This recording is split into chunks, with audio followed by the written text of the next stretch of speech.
10 দলীয় জোটের নেতৃবৃন্দ আমাদের সাথে আছে। আমাদের সারা দেশব্যাপী আমাদের 10 দলীয় জোট হয়েছে, নির্বাচনের সমঝোতা জোট। আমরা এটা ওই যে 4 দলীয় জোট 20 দলীয় জোটের মতো না, এটা হলো নির্বাচনী জোট সমঝোতা।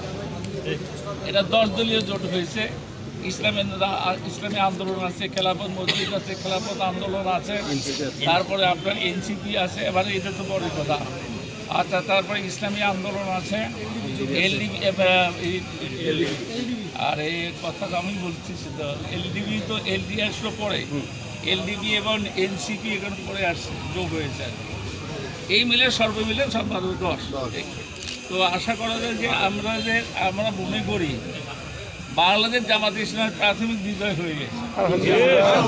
এখন আল্লাহ আশা করা যায় সেকেন্ডারি যে বিজয়, এটাও আমাদের ঘরে আসবে ইনশাআল্লাহ।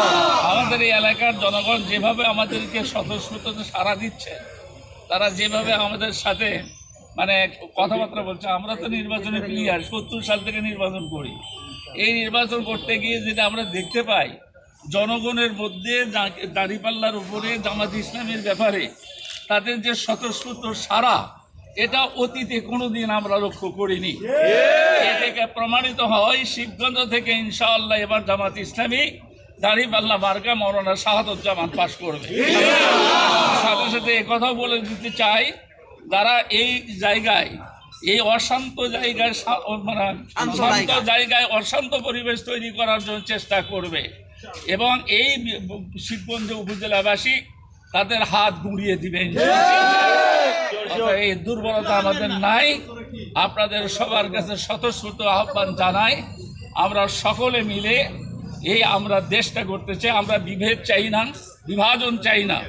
আমরা সকলে মিলে আমাদের নেতা বাংলাদেশ জামাত ইসলামে আমি ডাক্তার শফিকুর রহমান সাহেব বলেছেন, বাংলাদেশ জামাত ইসলামে যদি এককভাবেও ক্ষমতায় যায়, অর্থাৎ যে জোট হয়েছে জোটের ভিত্তিতে যদি ক্ষমতায় যায়, তারপরেও দলীয় জোট হওয়া সত্ত্বেও, দলীয় মানে সংখ্যাগরিষ্ঠতা পাওয়ার সত্ত্বেও সারা দেশের যারা সারা দেশে যে সমস্ত নেতারা নেতৃত্ব দেন, রাজনীতি করেন, তাদের সকলকে নিয়েই আমরা জাতীয় সরকার গঠন করব ইনশাআল্লাহ। অতএব আমরা চাই বাংলাদেশটা একটা সুন্দর বিনির্মাণ করতে চাই।